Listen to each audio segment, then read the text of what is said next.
ఒక రాజ్యంలో ఒక రాజు ఉండేవాడు. అతడు చాలా ధర్మాత్ముడు, మిక్కిలి భగవద్భక్తి కలిగినవాడు. ఒకరోజు భగవంతుడు అతని భక్తికి ప్రసన్నుడై అతనికి ప్రత్యక్షమై ఏదైనా వరం కోరుకోమన్నాడు. అందుకు రాజు, భగవాన్, నీ కృప వల్ల నా వద్ద సర్వసంపదలు ఉన్నాయి, అన్ని రకాల సుఖ సంతోషాలు ఉన్నాయి. అయితే నాది ఒక్కటే కోరిక, మీరు నాకు కనిపించి నన్ను ధన్యుణ్ణి చేసినట్టే నా ప్రజలకు కూడా కనిపించి ధన్యులను చేయండి అని అన్నాడు. దానికి భగవంతుడు, అదెలా సాధ్యం?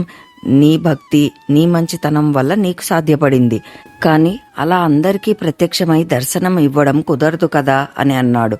కానీ రాజుగారు తన పట్టు వీడలేదు. తను అనుభవించిన భగవదనుభూతిని ప్రజలకు కలిగించాలని తలచి భగవంతుని తన కోరిక తీర్చవలసిందేనని వేడుకున్నాడు. భగవంతుడు అతడికి ప్రజల పట్ల ఉన్న ప్రేమకి ముచ్చట చెంది, సరే, రేపు నీ ప్రజలనందరినీ తీసుకుని ఆ కొండ దగ్గరకు రా, నేను కొండ మీద అందరికీ దర్శనమిస్తాను అని అన్నాడు. రాజు భగవంతుడికి నమస్కరించి ఎంతో సంతోషంగా రాజ్యంలో ఈ విషయం దండోరా వేయించాడు. రేపు అందరూ కొండ దగ్గరకు నాతో పాటు వచ్చి చేరవలసింది. అక్కడ మీకందరికీ భగవంతుడు దర్శనమిస్తాడు. ఆ మర్నాడు రాజు స్వజనులతో పాటు ప్రజలందరినీ తీసుకుని కొండవైపుకి నడక ప్రారంభించాడు. కొంత దూరం నడిచేసరికి అక్కడ ఒక రాగి నాణాల కొండ కనిపించింది. ప్రజల్లో కొంతమంది అటువైపుకి పరిగెత్తడం ప్రారంభించారు.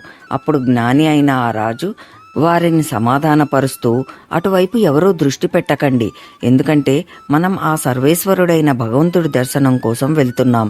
ఈ రాగి నాణాల వెనకపడి మీ అదృష్టాన్ని కాలతన్నుకోకండి అని అన్నాడు. అయినప్పటికీ ఆ ప్రజలు ఆశతో ఆ రాగి నాణాలను దొరికినవి దొరికినట్టుగా మూటకట్టుకొని తిరిగి తమ ఇండ్లకు వెళ్ళిపోయారు.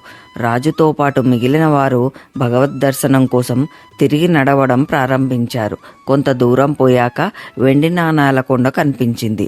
అంతే, అందులో మరికొంతమంది ప్రజలు రాజు వారిస్తున్నా వినకుండా వెండి నాణాలను మూటకట్టుకొని తమ ఇండ్లకు ప్రయాణం ప్రారంభించారు. వాళ్లకు వెండి నాణాలు మళ్ళీ దొరుకుతాయో దొరకవో కానీ ప్రయత్నిస్తే భగవంతుడి దర్శనం ఎప్పుడో ఒకప్పుడు దొరక్కపోతుందా అని అనిపించింది. రాజు మిగిలిన వారితో భగవద్ దర్శనం కోసం తిరిగి నడక ప్రారంభించాడు. ఈసారి దోవలో వారికి బంగారపు నాణాల కొండ కనిపించింది. ఈసారి ప్రజలందరూ రాజుగారి బంధువులతో సహా బంగారు నాణాల కోసం అటువైపు పరిగెత్తారు. వాళ్ళు వేరే వారిలాగే బంగారు నాణాలను మూటకట్టుకొని సంతోషంతో తిరిగి తమ ఇండ్లకు వెళ్ళిపోయారు. ఇంకా కేవలం రాజు రాణి మాత్రమే మిగిలారు. అప్పుడు రాజు రాణితో, చూశావా, ఈ ప్రజలు లౌకికమైన సుఖాల కోసం భగవద్ దర్శనాన్ని కాలదన్నుకున్నారు. భగవద్ దర్శనం ముందర ఎంతటి సంపదైనా దిగదుడిపే కదా అని అన్నాడు. దానికి రాణి రాజు మాటలను నిజమేనంటూ సమర్థించింది. ఇంక చేసేది లేక ఆ ఇద్దరూ అలా మాట్లాడుకుంటూ భగవద్ దర్శనానికై తిరిగి కొండవైపుకి నడక ప్రారంభించారు. కొంత దూరం వెళ్లేసరికి దోవలో దగదగా మెరుస్తున్న వజ్రాల కొండ కనిపించింది. అంతే, రాణి కూడా ఆగలేకపోయింది. వజ్రాలపై మక్కువతో అటువైపుకి పరిగెత్తి వాటిని మూటకట్టుకోవడం ప్రారంభించింది. ఇది చూసిన రాజు ఎంతో బాధపడ్డాడు. విరక్తి చెందిన మనస్తో బాధగా ఒక్కడే ఒంటరిగా కొండవైపుకి నడిచాడు. కొండ దగ్గరికి వెళ్లేసరికి భగవంతుడు కరుణ నిండిన కళ్ళతో చిరునవ్వులు చిందిస్తూ కనిపించాడు.